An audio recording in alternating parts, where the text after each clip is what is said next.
On this episode of Lapeef, Let's Talk. This. And I just think that it doesn't have to just be like these rigid rules. It all depends on how well you know your person, how well you know your people that you're talking to, what are you talking to them about, and why? What is the intention? Sometimes it's just to get somebody to be on your side and just, fill your head up with the same thing it's already filled with. Okay, like that might be you. Sometimes to get true counsel and say, you know what?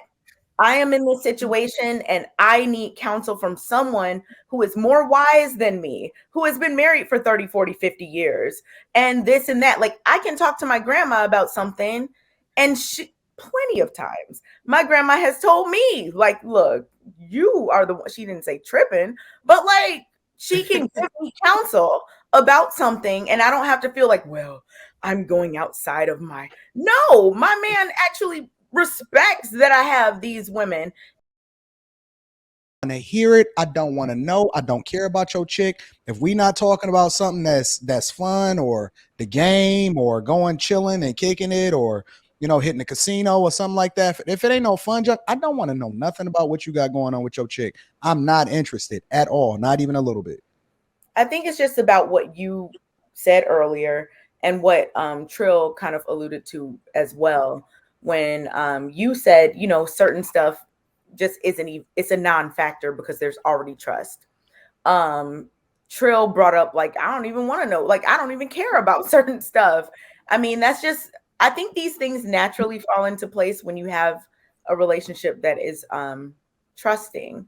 And I mean, in terms of like your mom or the phone, and like, none of these things have been like, I just don't think that these things become big issues until there's a situation where there's like a loss of trust. Like, if I was like, man, I got to go in the other room and talk to my mom, my man's not going to be suspicious about that at all. Like, he's not even going to care. It's just going to be like, oh, okay, you go in another room, talk to your mom. But whereas if, there was a situation where it was like, oh, I don't trust her or whatever, then it might be like, why she got to go in another room? Like, I think it really just depends on the foundation that you already have. And I think some people might be, I don't know, trying to be proactive, and that's fine.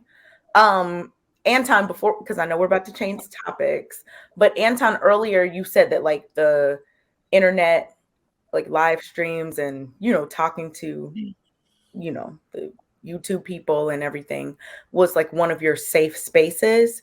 Why would that I be? wouldn't say safe space. It's just like therapy. It's fun. It takes my mind off of all of the different things that happen in life. So it's just a fun to just kick back and just talk junk and shoot the shit sometimes. That's really what it is. Would you consider that like a healthy outlet? Would you consider that a healthy outlet?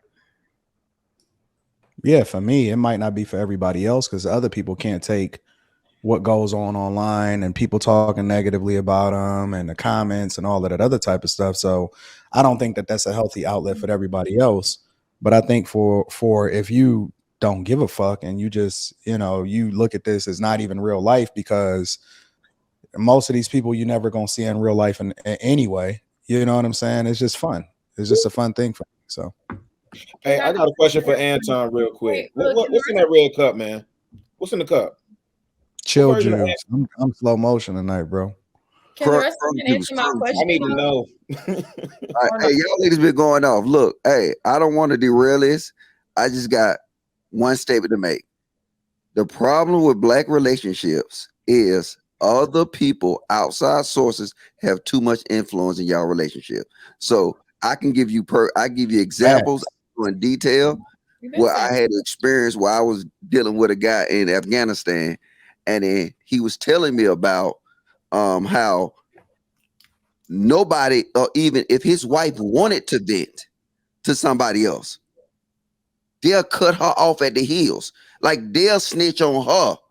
So what we got to realize, just say for argument's sake, right?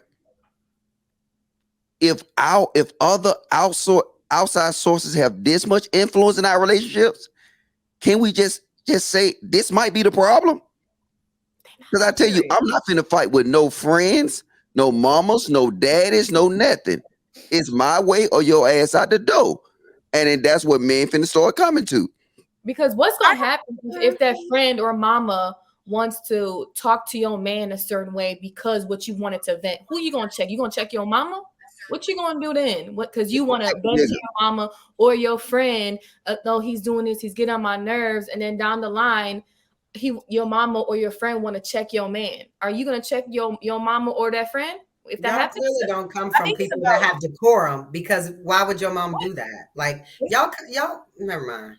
I think it's just about you get married. If you when that she's biased. When you get married, y'all don't. And that's just advice. And y'all need healthy boundaries. When you get married, and I'm not saying what you should or shouldn't do. I would never tell nobody what to do in their relationship. That's one of the reasons why I think people should keep other people out of their relationship, because every relationship is different and you need to make your own rules. Your rules should not be the same rules as your parents' rules. There's a foundation, and then you guys create the dynamic that works best for y'all. But when you get married, I'm just telling you, the way that you're going to stay married is by not having everybody else participate in what you got going on in your household. Keep it in your relationship, your household. Everybody don't need to be a part of the discussion. They're not married to you. Hey, I got a song for this topic though, JR. I gotta sing this song. Mama, mama, you know I love you. I love you, mama. I mean, because I think there are things being like put together that don't need to be.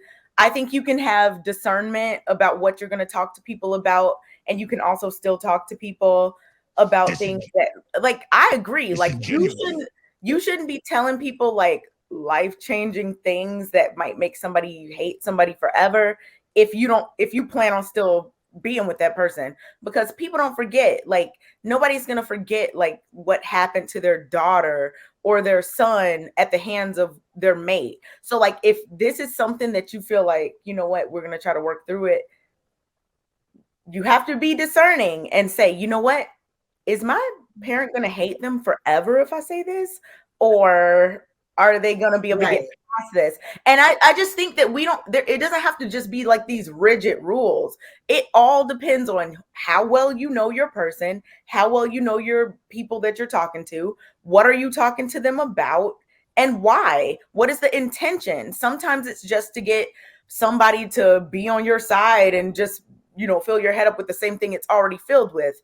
Okay, like that might be you. Sometimes to get true counsel and say, you know what, I am in this situation and I need counsel from someone who is more wise than me, who has been married for 30, 40, 50 years, and this and that. Like, I can talk to my grandma about something, and plenty of times my grandma has told me, like, look, you are the one. She didn't say tripping, but like, she can give me counsel about something, and I don't have to feel like, well, I'm going outside of my man actually respects that I have these women